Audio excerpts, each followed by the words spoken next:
Hi viewers, welcome to super kitchen. வெயில் காலத்திலயும் சரி, நோன்பு திறக்கவும் சரி, நல்ல ஆரோக்கியமா குளுன்னு சூப்பரான டேஸ்ட்ல ஒரு ரெசிபி சாப்பிடணும்னு நினைச்சீங்கன்னா கண்டிப்பா இந்த ரெசிபியை ட்ரை பண்ணி பாருங்க. எடுத்து சாப்பிட்றதுக்கு நல்ல க்ரீமியா ஐஸ்கிரீம் போல ஒரு சூப்பரான டெக்ஸ்சர்ல இருக்கும். சாப்பிட்றதுக்குமே ஒரு ஃபேண்டாஸ்டிக்கான டேஸ்ட்ல இருக்கும். வாங்க இந்த அருமையான ரெசிபி எப்படி செய்யலான்னு வீடியோக்குள்ள போய் பார்ப்போம். ஃபர்ஸ்ட் இந்த ரெசிபி செய்யறதுக்கு கடாயில 3 கப் அளவுக்கு திக்கான பால் சேர்த்துக்கோங்க. நான் எடுத்துக்கக்கூடிய மெஷரிங் கப்போட அளவு 250 ml.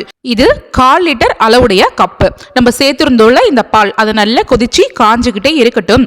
இந்த கேப்ல ஒரு பவுல்ல 3 டேபிள் ஸ்பூன் அளவுக்கு கஸ்டர்ட் பவுடர் சேர்த்துக்கலாம்.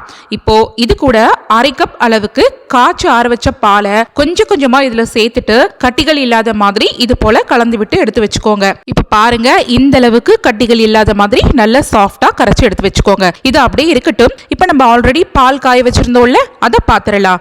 பாருங்க, நம்ம சேர்த்திருந்த பால் நல்லா காய்ஞ்சிட்டு நல்லா கொதிக்க ஆரம்பிச்சிருச்சு. இந்த சமயத்துல இப்ப நம்ம கரைச்சி வச்சிருந்தோம்ல கஸ்டர்ட் மிக்ஸ் பவுடர், அதை இப்போ கொதிச்ச பால்ல சேர்க்க போறோம். பால்ல சேர்க்கறதுக்கு முன்னாடி ஒரு தடவை மறுபடியும் ஸ்பூனை வச்சு நல்லா மிக்ஸ் பண்ணிட்டு அதுக்கப்புறமா கொதிக்கிற பால்ல சேர்த்துக்கோங்க.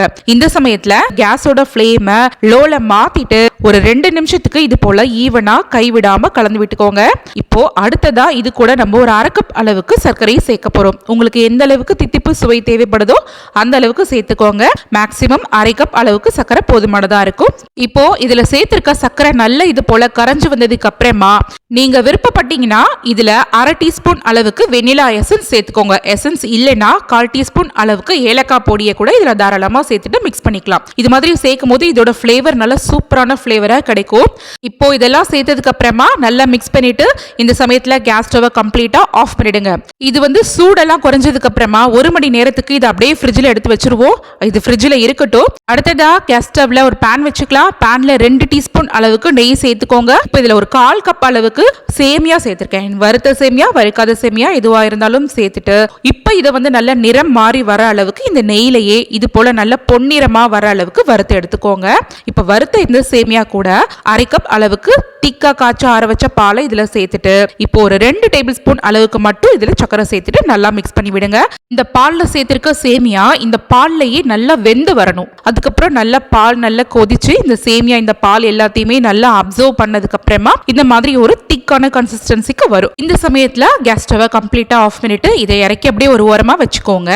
அடுத்ததா பழங்கள் எடுத்துக்கலாம். நான் என் கைவசம் இருக்கக்கூடிய பழங்கள் எடுத்திருக்கேன். ஒரு மாதுளை பழம், அப்புறம் கொஞ்சமா திராட்சை, எந்த கலர் திராட்சையா இருந்தாலும் பரவாயில்ல, இல்ல 2 விதமான, அதாவது பச்சை கலர் திராட்சை, கருப்பு கலர் திராட்சை எதுவா இருந்தாலும் இருக்கலாம். ஒரு வாழைப்பழம், ஆப்பிள் எடுத்திருக்கேன். இதுதான் பழங்கள் சேர்க்கணும்னு கிடையாது. உங்ககிட்ட என்னெல்லாம் பழங்கள் கைவசம் இருக்கோ சத்தான ஆரோக்கியமான பழங்கள் அது எல்லாத்தையுமே எடுத்துட்டு கழுவிட்டு கட் பண்ணி வச்சுக்கோங்க. இப்ப நம்ம 1 மணி நேரம் இந்த பாலை ஃப்ரிட்ஜில் வச்சதுக்கு அப்புறமா வெளியில எடுத்து வச்சுட்டேன். பால் பாருங்க, இந்த சமயத்துல நல்லா திக்கா இந்த மாதிரியான கன்சிஸ்டன்சில தான் இருக்கும். இப்போ ஒரு கரண்டியை வச்சு நல்லா இது போல விட்டுக்கோங்க.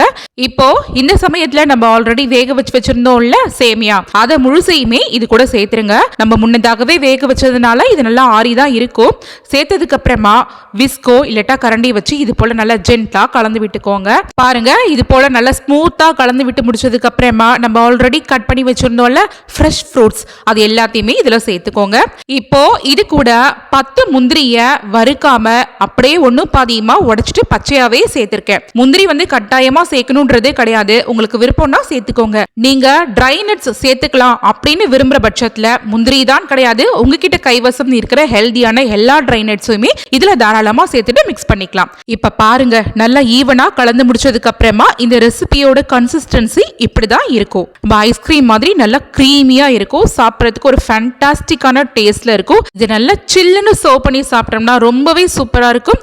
ஓகே, இதே போல நீங்களும் ஆரோக்கியமா சத்தா சுவையா வீட்டில் இருக்கக்கூடிய பழங்களை வச்சு இந்த மாதிரி ரெசிபிலாம் செஞ்சு கொடுத்து பாருங்க. வீட்டில் உள்ளவங்களா ரொம்பவே என்ஜாய் பண்ணி சாப்பிடுவாங்க. ஓகே, இந்த ஃப்ரூட் கஸ்டர்ட் ரெசிபி உங்களுக்கு பிடிச்சிருந்ததுன்னா இந்த ரெசிபி வீடியோவை உங்க ஃபேமிலி அண்ட் ஃப்ரெண்ட்ஸ் கூட நிறைய ஷேர் பண்ணிக்கோங்க. மறக்காமல் சூப்பர் கிச்சன் சேனலையும் சப்ஸ்கிரைப் பண்ணி சப்போர்ட் பண்ணுங்க. தேங்க்யூ.